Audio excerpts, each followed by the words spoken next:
اور آج چپتی کے شور میں کہتے ہیں ہم کو مسئلے کی ضرورت نہیں ہے۔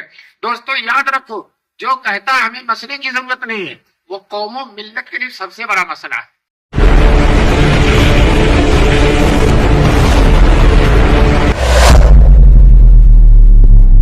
ساری دنیا کے علماء اس کی اجازت دے رہے ہیں، لیکن یہ تنے تنہا آدمی فتووں پر تبصرہ کر رہا ہے بیٹھ کے کہ کیا آپ سوچئے، عقل سے سوچئے، آپ فتوے چھوڑیے، اپنے دل سے فتویٰ لے لیجئے۔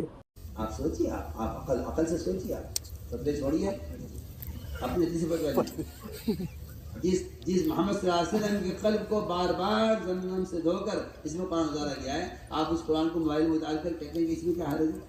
سوچئے، عجیب سوچ کلالہ ہے۔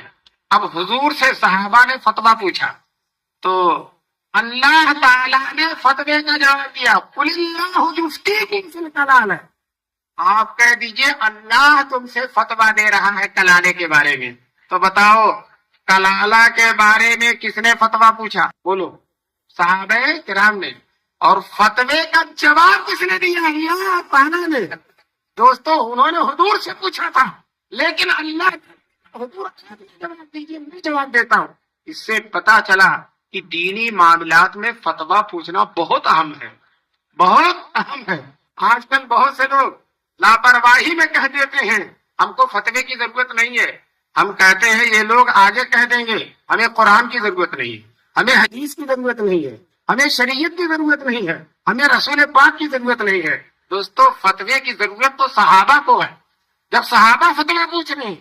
اور یہی نہیں، قرآن کی کئی آیتوں میں یسألونک عن الیتامی، آپ سے لوگ یتیموں کے بارے میں کہتے ہیں، یسألونک عن المحیض، آپ سے حیض کے بارے میں سوال کرتے ہیں۔ تو دوستو قدم قدم پر صحابہ فتویٰ پوچھتے ہیں۔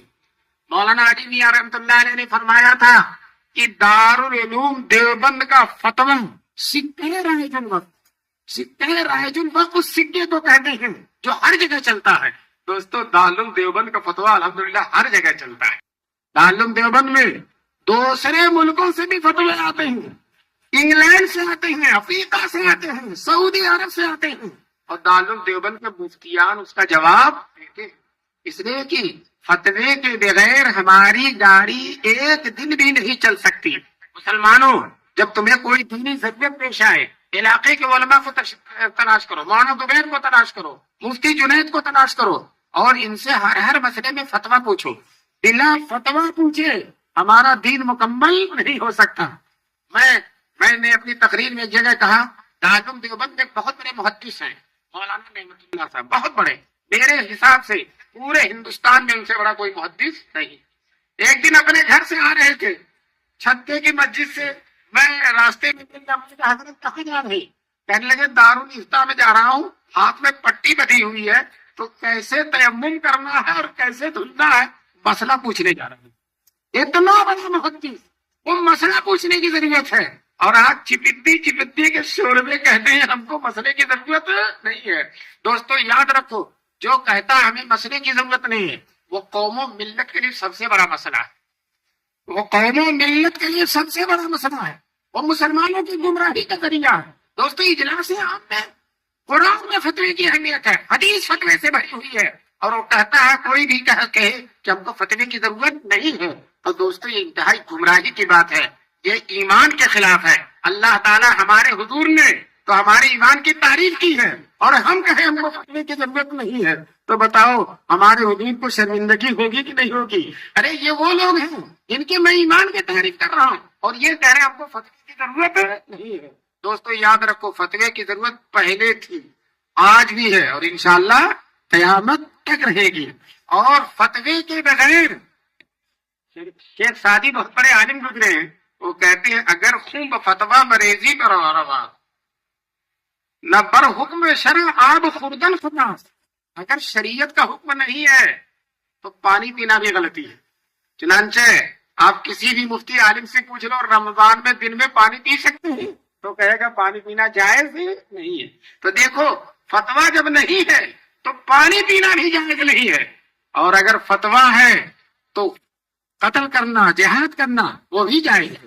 بتاؤ حضور نے، صحابہ نے جہاد کیا ہے کہ نہیں؟ اللہ کے دشمنوں پر تلوار اٹھائی کہ نہیں؟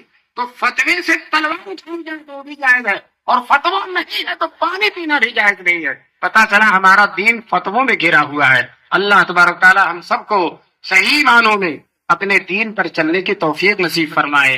اور آخر میں اب میں اعلان کرتا ہوں معاذ زبیر کی طرف سے، انشاءاللہ ہر سال جلسہ مغرب بعد ہوگا انشاءاللہ۔ کب ہوگا؟ مغرب بعد انشاءاللہ۔ عشاء کی نماز دیر میں ہوگی، اور انشاءاللہ عشاء کے بعد کھانا کھا کر لوگ جائیں گے انشاءاللہ۔ جب دین کی باتیں سنی ہے، روحانیت ملی ہے، روحانیت کے ساتھ ساتھ تھوڑی سی مادیت بھی مل جائے گی انشاءاللہ۔